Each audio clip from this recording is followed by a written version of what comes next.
I didn't bring the tripod up from the beach, so we're just gonna be a little cockeyed today with our tent talk.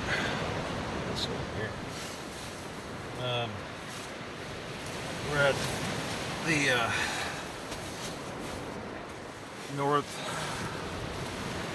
we're at the mouth basically of Navy Board Inlet on the western shore, right near the tip turning point. We're camped up on a bluff overlooking the raging sea, and our kayaks are down there. We pulled them up above the water line, the tide line a minute ago. Looked like the tide was coming in. It was a foggy, miserable day. First 12 miles were beautiful, sunny, glassy water. Everything was great, and then it just went all to hell, as things do sometimes.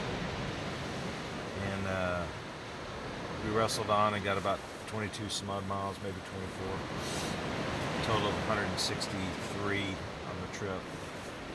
But anyway, we're safe and warm now. Everything's fine. And our next few days are going to be a little dicey. You want to fill us in on that, Joe? Yeah, we've got a situation where a day from now, tomorrow night at 11. Oh, actually 2 in the morning, Barbara told me. Well, I'm talking about when the storm comes in. Yeah, 2 in the morning. Oh, okay. So we've got 3 hours after. Anyway, so we've got a big storm coming in for 3 days, and it's going to be 40-mile-an-hour winds and rain and all that. So we need to be holed up. The problem is we can make a little progress tomorrow if, before the storm comes. We've got a day. But depending on the conditions for that day, we need to make about 35 miles to get past Bear Den territory to a real nice spot where there's a river and flat land we can camp on and stuff. But just to get past the bear dens. But, based on our history right now, if any kind of weather comes in, it just slows us down. Today was big waves and big wind for the second half, like Wes was saying. And the problem is, it can be kind of fun running the big waves, but, in that pay attention kind of way. But the bottom line is, we're moving half mile an hour sometimes, right. Forward progress. So you're not making any miles. So for us to get 35 miles when we've had a day like today, we did all we could do till about 5 or 6, I guess. We landed. It's closer to 7. 7 o'clock, and we only made 24 miles. The bulk of that was made right off the bat in the morning because it was kind of clear. And then the rest was just inching it out. The wind was kind of bad in the middle of the day, like 18-mile-an-hour headwind, but then it shut down to about 6, I would say. But the waves were still here.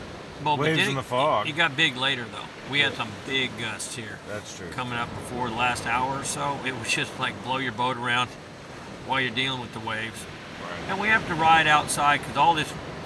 It's like a little storm surge kind of crashing against these rocks on the bank. So we got to stay out.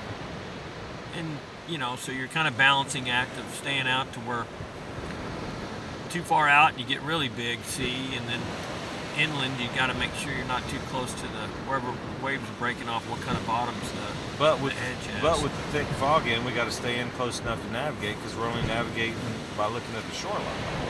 Yeah, so when that fog came, that was even a third compound, third little part of the mix. Is what it is. So we're opting out to stay here probably tomorrow instead of trying to make it halfway through the bear den. And they just have to hunker down with the bears for the 3-day storm holdout. Yeah. So we've got a building up on top of the hill behind us. And we think it's some little research center or something. It's like a metal building out in the middle of nowhere. Maybe some antennas and some other stuff. It looked like an official kind of building, like maybe with the National Park Service. Yeah. And we're going to go up there and see if we can't just like set a tent on the leeward side. Stake it down real good and just ride the thing out here. I'm sure we'll piss somebody off. Yeah, probably got some cameras watching us do that sort of thing or something. We don't know. Some official saying, it's mine. It's mine.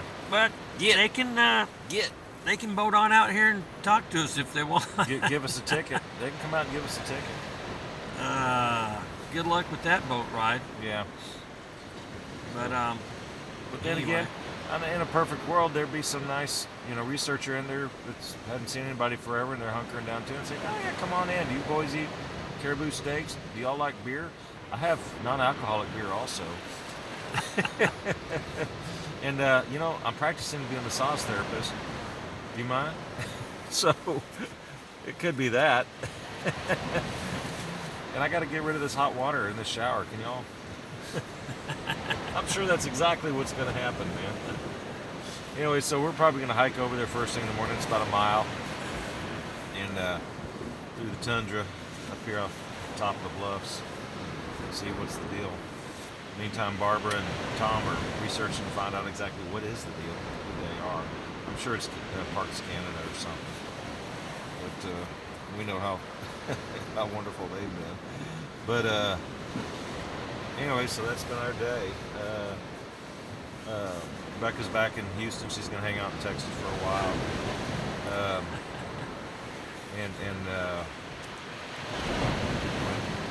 We're doing okay considering, 163 some odd miles, and some of them been kind of rough.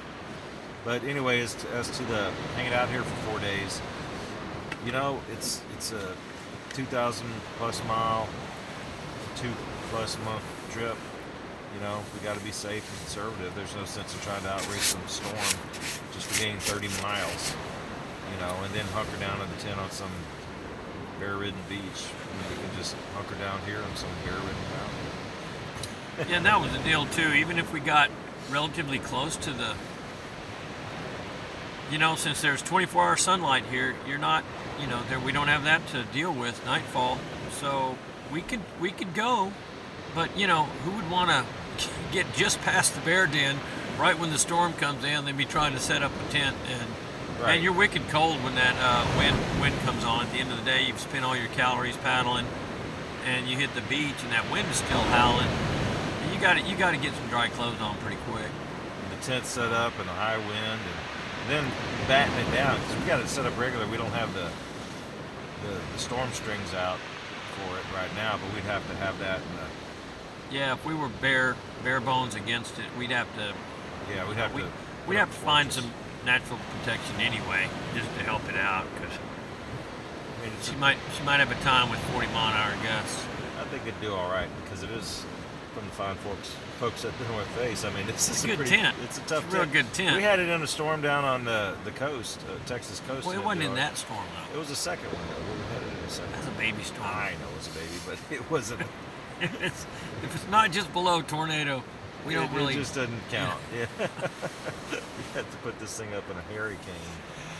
Anyway, the tent will we'll put it through its ringer in the next few days, regardless of where we are.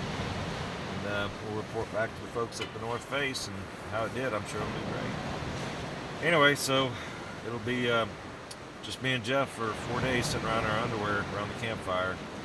Who knows what'll happen?